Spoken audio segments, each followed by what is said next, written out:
अमित शाह ने नीतीश और चिराग को कैसे लिया भरोसे में? वक्फ बिल पर एनडीए ने कैसे हासिल की जीत? क्या है वक्फ बिल की इनसाइड स्टोरी? आइए जानते हैं विस्तार से। वक्फ संशोधन विधेयक बुधवार को लोकसभा में पारित हो गया। बीजेपी के सहयोगी दल इस बिल पर पहले संशय में थे। हालांकि सदन में जेडीयू, लोजपा समेत एनडीए के सभी दल सरकार के साथ नजर आए। बताया जा रहा है कि केंद्रीय मंत्री अमित शाह ने बिहार के मुख्यमंत्री नीतीश कुमार और केंद्रीय मंत्री चिराग पासवान को भरोसे में लेकर इनकी पार्टी को वक्फ बिल पर समर्थन के लिए राजी किया। इसके लिए पटना से दिल्ली तक बैठकों का दौर भी चला। मोदी सरकार ने पिछले साल अगस्त महीने में वक्फ संशोधन बिल संसद में पेश किया था।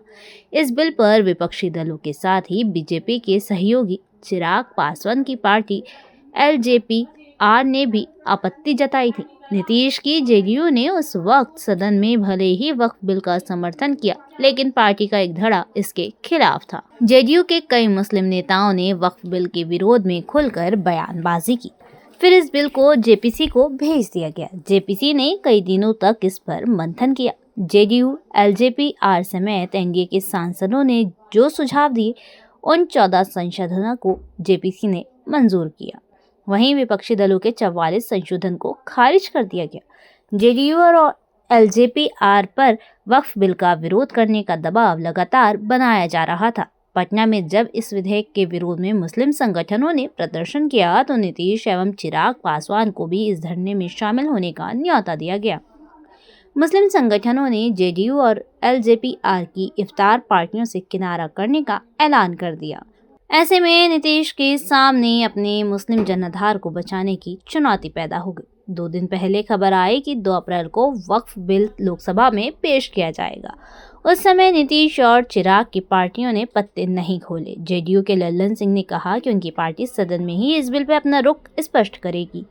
मंगलवार को इस मुद्दे पर लल्लन सिंह और जेडीयू के कार्यकारी अध्यक्ष संजय झा की केंद्रीय गृह मंत्री अमित शाह से मीटिंग हुई।